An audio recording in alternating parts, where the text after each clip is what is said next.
না না না না না না না। আরে গুল গুল গুল গুলটে গুলটে উল্টে গুলে দেয় দুনিয়া উল্টে উল্টে পাল্টে দিন কাটে তার গলদপুরে রগবাজি গুলবাজিতে কি কাণ্ড! পাঁচু ভেন্ডি ঘটনা চালা তার সঙ্গীত তার কার সাজিতে জ্বালিয়ে খেলে গুলের প্যাঁচে দিনকে করে সেরা গুল গুল গুলটে গুল গুল গুলটে মামা জিন্দাবাদ উল্টে মামা।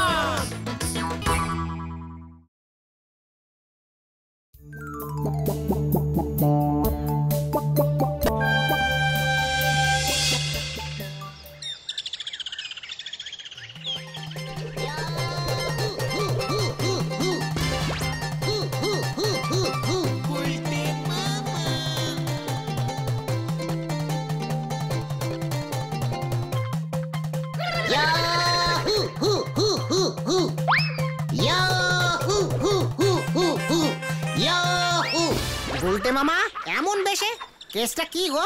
বুঝলি, সে অনেক দিন আগেকার কথা।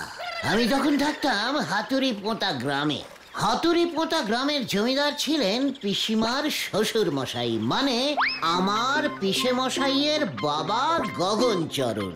জমিদার গগনচরণ আমাকে দেখলেই খচে যেত, সময় পেলেই আমাকে দিয়ে হাত পা টেপাত। ওই গগনচরণের নেশা ছিল হচ্ছে কুস্তি। কুস্তি? গগনচরণ কি কুস্তিগির ছিল? আরে দূর, না না, ওর দুটো আধ খাওয়া, ইয়ে মানে হাড় গিলে কুস্তিগির ছিল।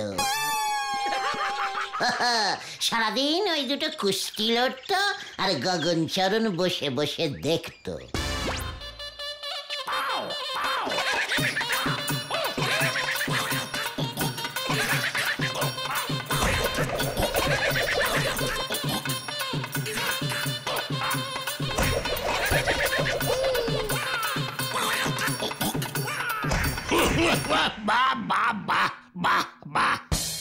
বাপ, এবার ছেড়ে দেন, আর পারছি না। সকাল থেকে শুধু 10-12টা ছোলা খেয়ে আছি, সঙ্গে গুড়ও জোটেনি। দুধ দেন না, বাদাম নেই, গায়ে জোর আসবে কেমন করে? দুপুরে তো দেবেন 3টে করে বাসি রুটি। ওদের বেশি খেলে শরীরে চর্বি জমবে, এত খাই খাই করিস না, প্র্যাকটিস কর। সামনের সপ্তাহে বড় আধুলি গ্রামে কুস্তির প্রতিযোগিতা। দেশ বিদেশ থেকে বাঘা বাঘা সব পালোয়ানেরা আসবে, তোদের নিয়ে যাব আমি, তোরা লড়বি। না না না, আমি যাব না। আমিও না, দেহে যতটুকু প্রাণ আছে ততটুকুও বেরিয়ে যাবে, আমি পালাই। আমিও। তোর জন্য ওরা পালিয়েছে, তুই না থাকলে তোর খাওয়াটা তো ওরাই পেত, হতচ্ছাড়া। তাই বড় আধুলি গ্রামের কুস্তি তুই লড়বি, মনে থাকে যেন এটা আমার হুকুম। তারপর তো ভাই কি সেই করুণ কাহিনী। যতই গরিব হোক, জমিদার তো হুকুম দিয়েছে, পালন তো করতেই হবে। আমাকে পালোয়ানের ড্রেস পরানো হলো, বুঝলি।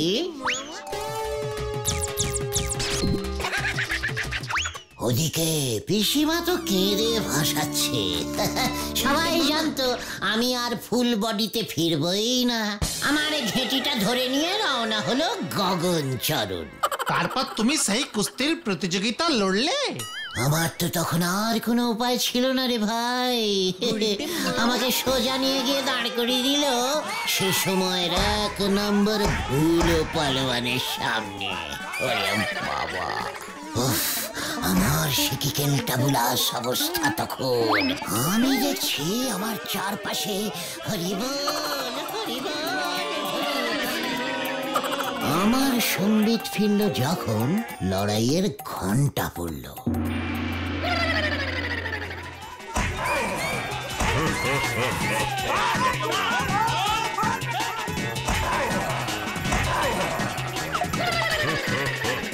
আমি ধপাস হয়ে পড়তেই ধ্যান ফিরল।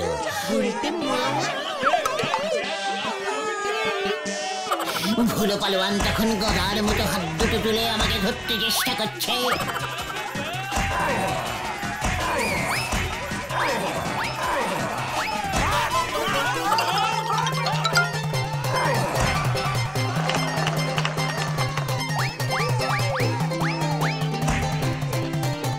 জিতে ফিরতে হবে, ও থোতা মুখ ভোতা করে দে, নয়তো সব ছোলা গুড়ের পয়সা তোর থেকে উসুল করব। রেফারি দেখছি আমার পেছনে দৌড়াচ্ছে।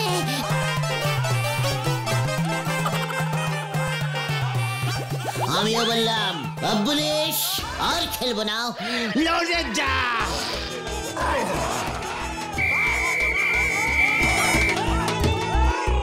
দেখলাম খেলতেই হবে, না মানে মরতেই হবে।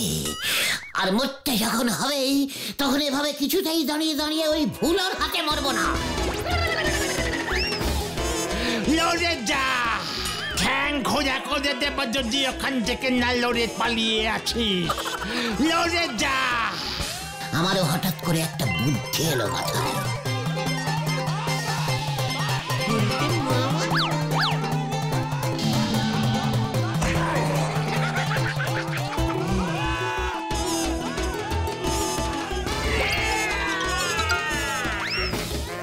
ভুলোর অবস্থা তখন যা হয়েছিল না, একেবারে ছেড়ে দেবাকে দেবাছি অবস্থা।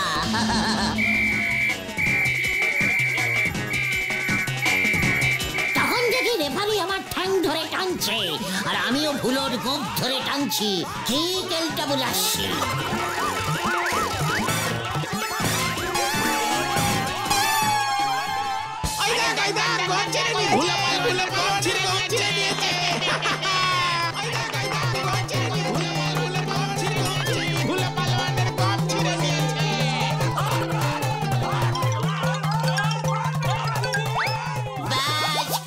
আমি লড়াই জিতে গেলাম। জয় গুরু গুলটে মামা। লড়াইয়ে জিতে কি প্রাইজ পেলে? হাতি। হ্যাঁ,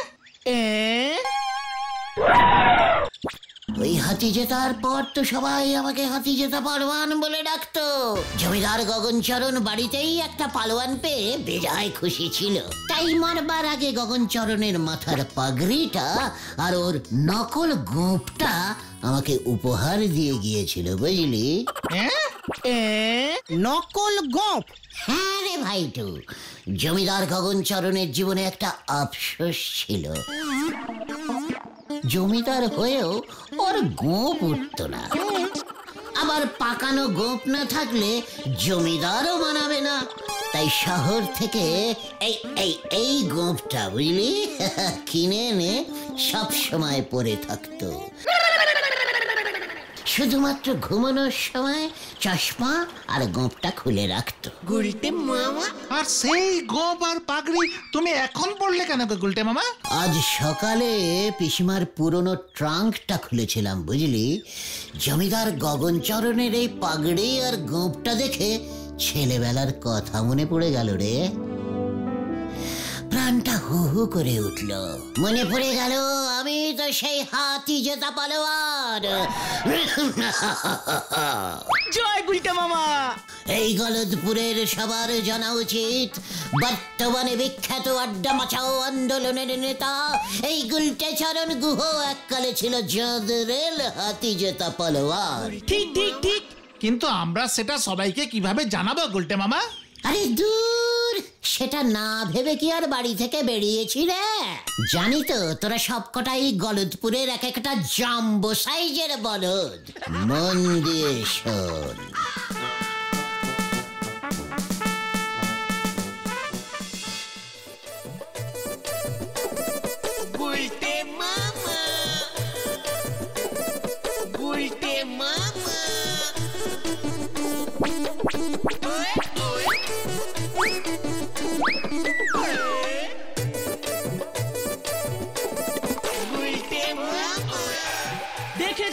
দেখে যান হাতি জেতা কুস্তিগির, দেখে যান গলদপুরের একমাত্র কুস্তিগির পালোয়ান আমাদের গুলটে মামা। ইয়ে মানে হাতি জেতা পালোয়ান। দেখে যান সবাই, দেখে যান। ওয়ে বাপরে বাপ, গুলচে আবার পালোয়ান হলো কবে? হাতি জেতা না ছাই পালোয়ান?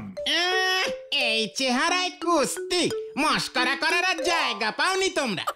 একদম সত্যি কথা, গুলটে মামা কুস্তি লড়ে হাতি জিতেছে, বিশাল পালোয়ান।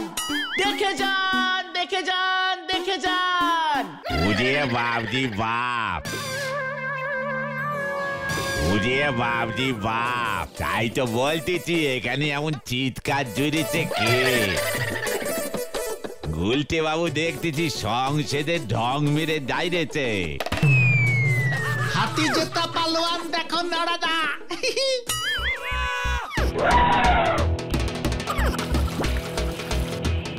এক কাপ চা খাও দেখি পালোয়ান গুলটে বাবু, রোদের মধ্যে দাঁড়িয়ে আছো, চা খেলে মনে বল পাবে।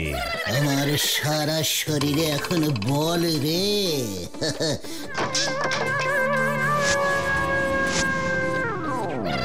তাও এত করে যখন বলছিস চাটা দে।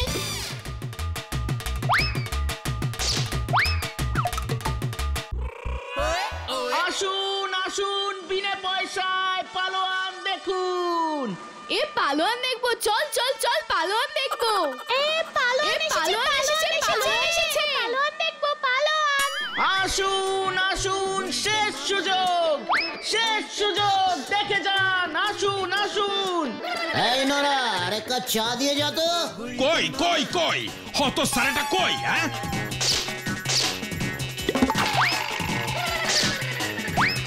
উজবুক আবার স্কুলের মাঠে পড়াশোনা বন্ধ করবার মতলব করেছে।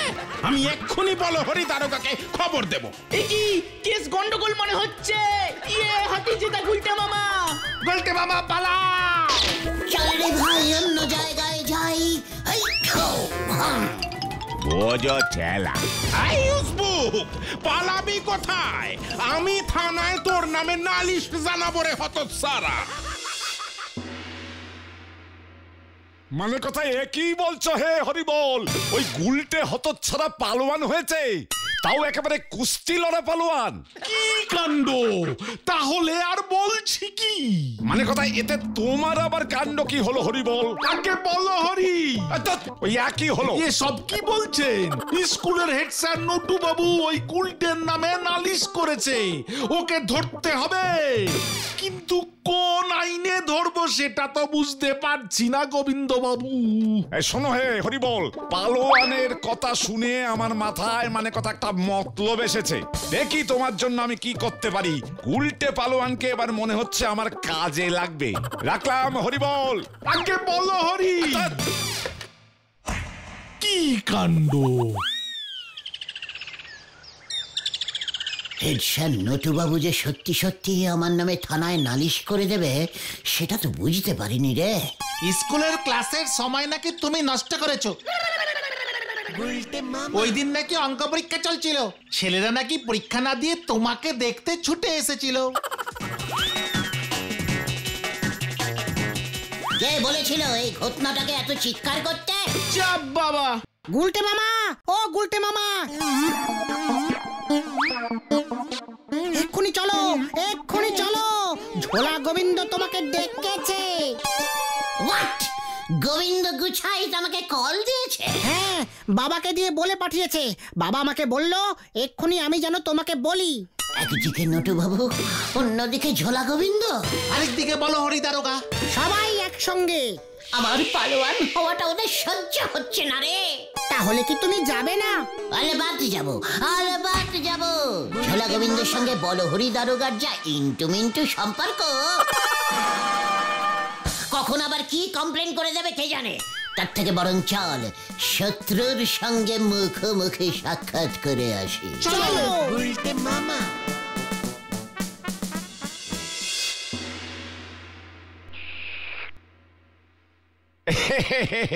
মানে কথা শুনলাম তুমি নাকি হে কুস্তি লড়তে? হ্যাঁ তো, সেই ছোট থেকে কুস্তি লড়তে আমার খুব ভালো লাগে। মানে কথা হাতিও জিতেছিলে? হ্যাঁ তো, আস্ত একটা হাতি। মানে কথা 10,000 টাকা জিততে চাও? হ্যাঁ তো বিয়ে মানে 10 মানে কোথায় কিভাবে কে দেবে? মানে কথা আমি দেব। মানে আপনি মানে 10,000 দেবেন? কেন, আমি কি করেছি? না না না না, এখনো করনি। মানে কথা তবে করতে হবে একটি কাজ। কি কাজ? আমার এক খরিদ্দার আছে, মানে কথা তার নাম গজেন্দ্র তালুকপতি, পচাপুটি গ্রামে থাকে। মানে কথা 20,000 টাকার গুড় নিয়েছিল, সেই টাকা আর দেয়নি। আজ প্রায় মানে কথা 40 বছর হতে চললো। গজেন্দ্র গুড় যখন কিনেছিল তখন ও ছিল 30 বছরের পালোয়ান, এখন প্রায় মানে কথা 70 হবে। জানি না ওই টাকা এই জন্মে আর ফেরত দেবে কিনা। মানে কথা তুমি তো কুস্তি লড়া হাতি জেতা পালোয়ান, তা ওই গজেন্দ্র তালুকপতিকে ভয় দেখিয়ে মানে কথা আমার ওই 20,000 টাকা যদি উদ্ধার করতে পারো, তাহলে 10,000 টাকা তোমার হে গুলটে। মানে কথা ভেবে দেখো কি করবে। ভাবা হয়ে গেছে, আমি আজই বেরিয়ে পড়ছি ওই পচাপুটি গ্রামের গজেন্দ্র তালুকপতির বাড়ি। হুঙ্কার দিয়ে আপনার ওই 20,000 টাকা ছিনিয়ে নিয়ে আসছি আমি। চল তোরা, আসা যাওয়ার খরচাটা আমাদের দিয়ে দেবেন স্যার।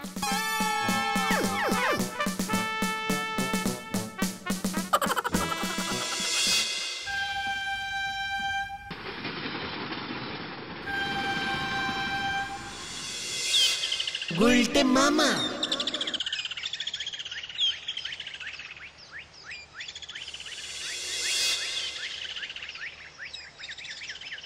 ট্রেন থেকে নেমে সেই কখন থেকে তো হেঁটেই যাচ্ছি, সবাই তো বলছে আর একটু এগোলেই। ওই লোকটাকে জিজ্ঞেস করো তো গুলটে মামা।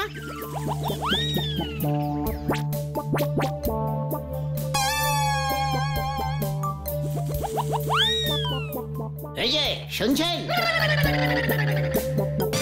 গুলটে মামা আমাকে ডাকছেন? হ্যাঁ হ্যাঁ, শুনুন তো। এখানে গজেন্দ্র তালুকপতির বাড়িটা কোন দিকে পড়বে বলবেন? একেবারে ঠিক ঠিক বলবেন কিন্তু, নয়তো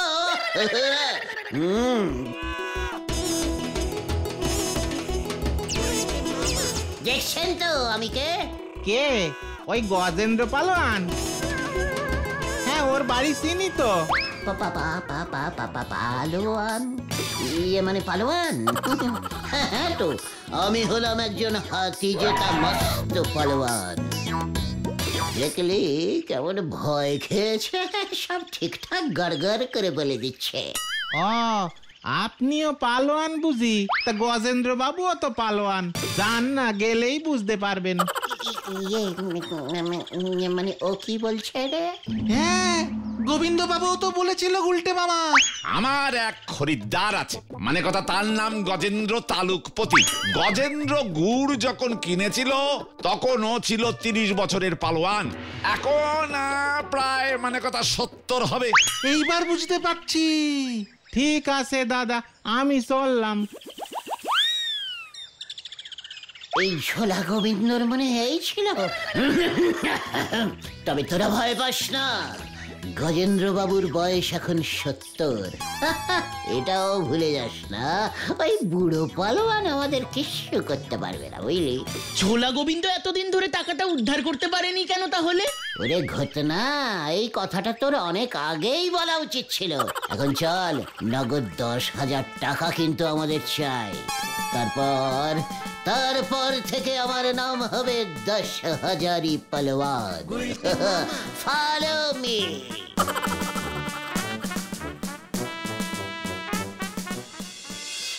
কি এত বড় সাহস ওই গোবিন্দর? এর আগে 15 জনের যা ব্যবস্থা করেছি, তোদের অবস্থাও আমি তাই করব।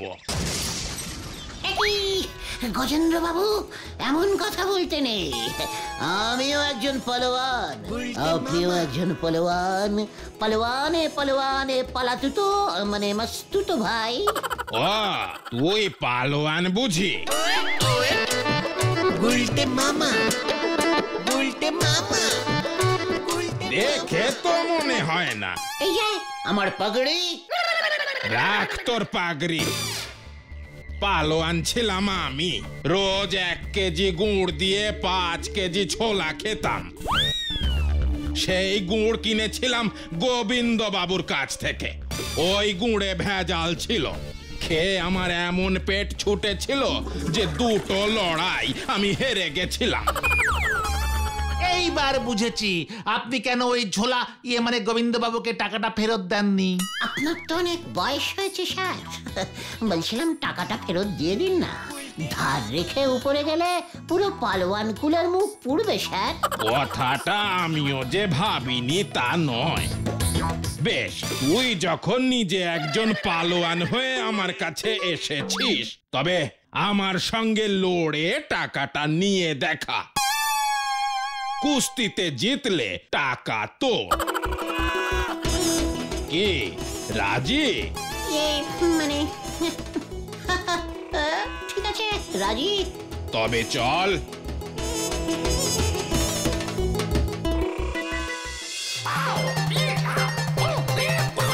এখনো ভেবে দেখুন স্যার, এই বুড়ো বয়সে কি দরকার এত রিস্কিং নেওয়ার? হাড়গোড় ভেঙে গেলে তো জোড়া লাগবে না। তাই বুঝি? তবে দেখ বুড়ো হাড়ের জোর।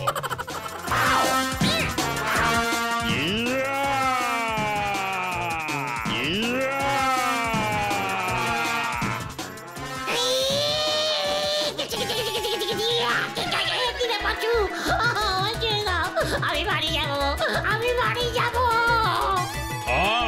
তাই বুঝি?